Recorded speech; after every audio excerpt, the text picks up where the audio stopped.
What's up, everybody? It's JT Sports. I'm back to you guys with another video. In this video, I'm going to be talking about my impact players for the Denver Broncos going into the 2019 season.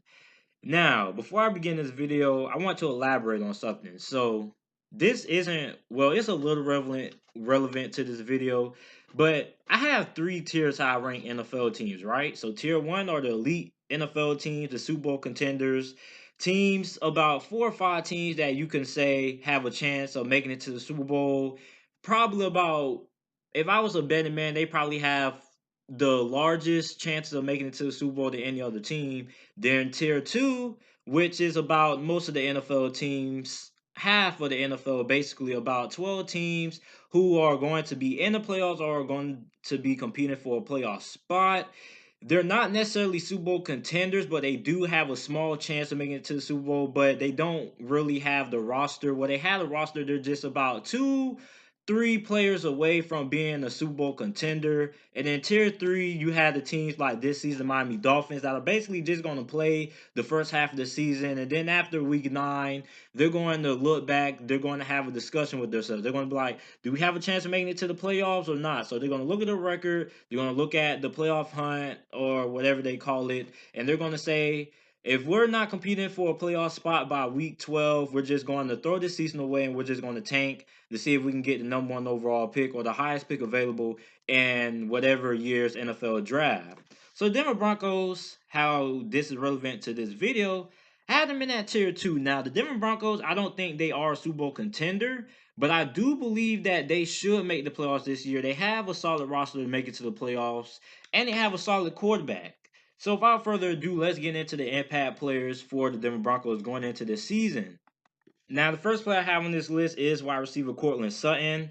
His rookie campaign, 2018, he had 704 receiving yards, 42 receptions to go along with 4 touchdowns. Now, Courtland Sutton is most likely, in my opinion, going to be the number one guy going forward. I don't know what's going to happen with Emmanuel Sanders after this season. And Courtland Sutton, this guy is a beast. He has good size, good speed, good athleticism.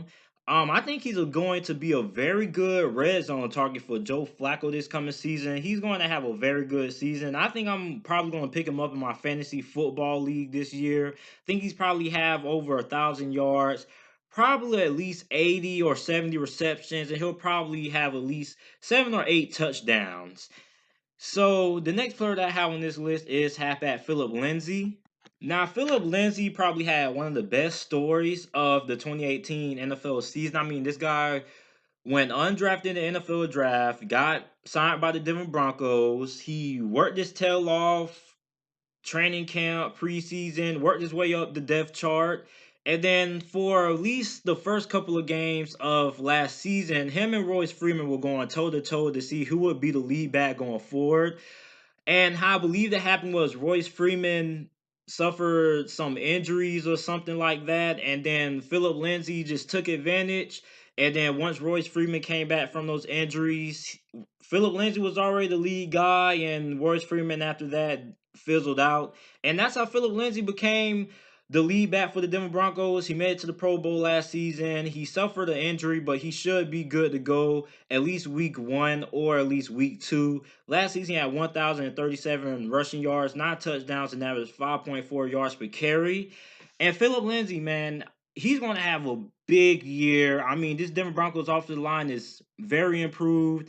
Have a proven quarterback with Joe Flacco, and to be effective with Joe Flacco, you got to have at least a good supporting cast, at least solid group of wide receivers, maybe average group of wide receivers, but you have to have a very good running game. And Phillip Lindsay, man, he's going to have a very big year this year. I believe he's probably going to have at least 1,300 rushing yards. He'll probably have the same amount of touchdowns he had last season, either 8 or 9. He's probably going to average around a similar amount of yards per carry. And Phillip Lindsay, man, is probably going to be the best player on this Denver Broncos offense. And he's going to be the key player on this Denver Broncos offense as the Denver Broncos find ways to get this guy the ball, man. This guy is a phenomenal running back, and I'm looking forward to seeing what he does this year for the Denver Broncos. Next up, we have wide receiver Emmanuel Sanders. Last season, he had 868 receiving yards, 71 receptions to go along with 4 touchdowns. He suffered an injury that sidelined him for the rest of the year. He's coming back from that injury. His recovery is going faster than expected. I saw him running on Instagram the other day. And this guy, man, I don't know what John Elway is going to do with Emmanuel Sanders after this year. This guy has to have a big season this year if he wants to stay on the Denver Broncos roster going into the 2020 season. Because what I've been hearing is Emmanuel Sanders, he could be he could be looking on his way out if he doesn't perform up to the levels of John Elway, even though I think John Elway should keep him around. But that's just what I saw when I was researching for this video. Emmanuel Sanders has to have a big year, and I think he will with Joe Flacco. Joe Flacco's going to find a way to get this guy the ball because this guy is one of the best deep threats in the league, in my opinion. I mean, you can't find a lot of good deep threats at the wide receiver position nowadays, like Emmanuel Sanders. This guy is a great deep threat.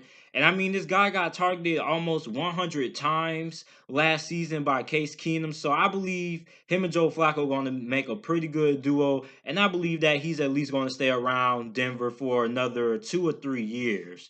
So the next player that we have on this list is tight end Noah Fant. Now, Noah Fant was drafted in the first round this past year's NFL draft, 20th overall by the Denver Broncos.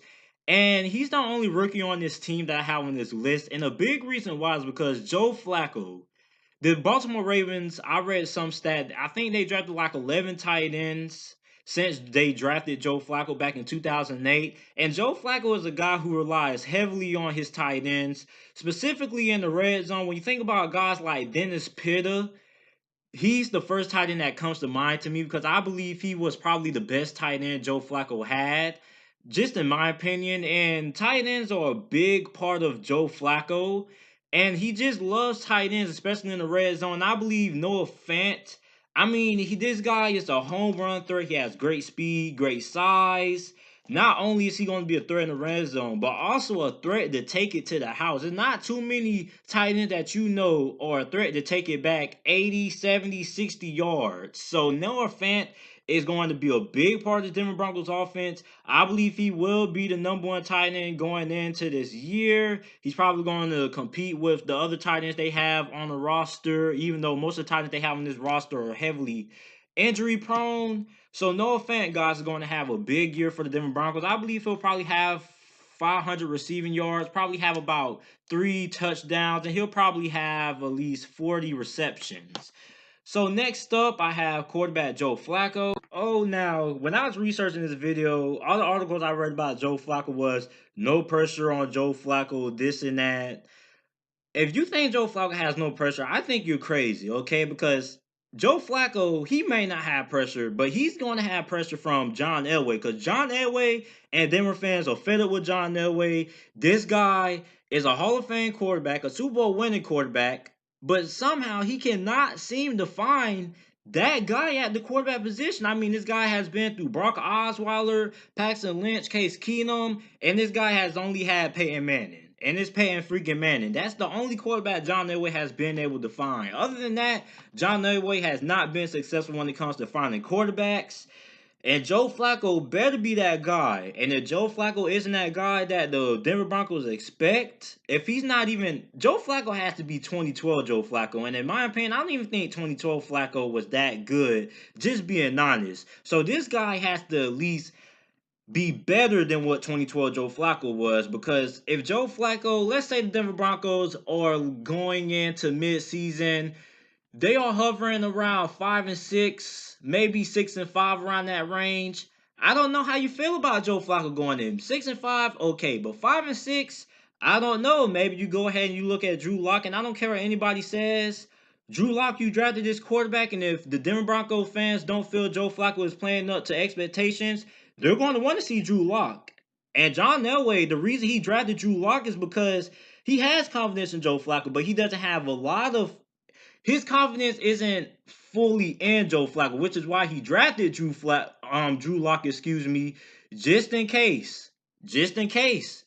And I'm just going to leave it at that. Now, last year, Joe Flacco, he was 4-5 as the starter with the Baltimore Ravens last year. Got his job taken by Lamar Jackson, who led him to the playoffs. He had 2,465 passing yards, 12 touchdowns, 6 interceptions, and completed 61.2% of his passes. So, Joe Flacco, man, This guy needs to have a good season. He needs to get the Denver Broncos to the promised land. If the Denver Broncos aren't in the playoffs this year, I wouldn't be surprised if Drew Lock ended up taking over. Now, next up on the defense side of the ball, I have linebacker Von Miller. Von Miller last year made it to the Pro Bowl, had 48 tackles, 14 tackles for loss, 14 and a half sacks, 4 forced fumbles, 3 fumble recoveries, and 1 interception. And Von Miller, one of the top 3 defensive players in the league, is J.J. Watt, Aaron Donald, and then Von Miller. Expecting a big year out of him. Next up, we have cornerback Chris Harris Jr. Now, last season, Chris Harris Jr. was graded the 3rd best cornerback by Pro Football Focus. Last season, he had 49 tackles, 10 pass deflections, and 3 interceptions. And he also returned one of those interceptions for a pick 6. Now, Chris Harris Jr., in my opinion, is underrated. He is one of the top 3, top 5 cornerbacks in the NFL. And I know a lot of you guys are going to be like, how is this guy underrated, but you consider him a top 5 cornerback? Because I never really hear a lot of people talk about him. I mean, in the barbershop, I don't hear nobody talk about Chris Harris Jr. or whatnot. I don't even hear people on ESPN and NFL Network talk about him like that. But this guy is underrated. This guy has been one of the premier cornerbacks in the league for the last 3 to 4 years. This guy's really good, and I heard something about he might be traded if he doesn't get the contract that he wants. John Elway, you better pay this guy, because I don't care how many good cornerbacks you have on your roster. It's going to be hard to replace a guy that was graded out by Pro Football Focus to be the 3rd best cornerback in the NFL. And this guy is absolutely the definition of lockdown. You don't really see a lot of wide receivers catching a bunch of touchdowns on him. And the last player I have on this list is defensive end Bradley Chubb. Now, Denver Broncos fans, let me tell you something. You guys should be a doggone shame of yourselves, right? For not getting this guy into the freaking Pro Bowl. This guy had 60 tackles, 14 tackles for loss, 12 sacks, 2 forced fumbles, and 1 fumble recovery. Now, how in God's name did this guy not make it to the Pro Bowl, Denver Broncos fans?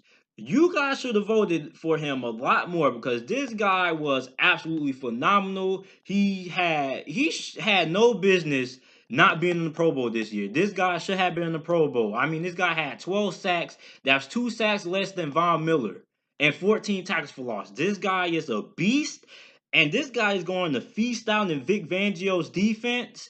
And I think he'll probably end up having 18 sacks this year. This guy is a stud. I don't know how he did not make it into the Pro Bowl this year. You Denver Broncos fans should be a doggone shame of yourselves for not making sure this guy made it to the Pro Bowl.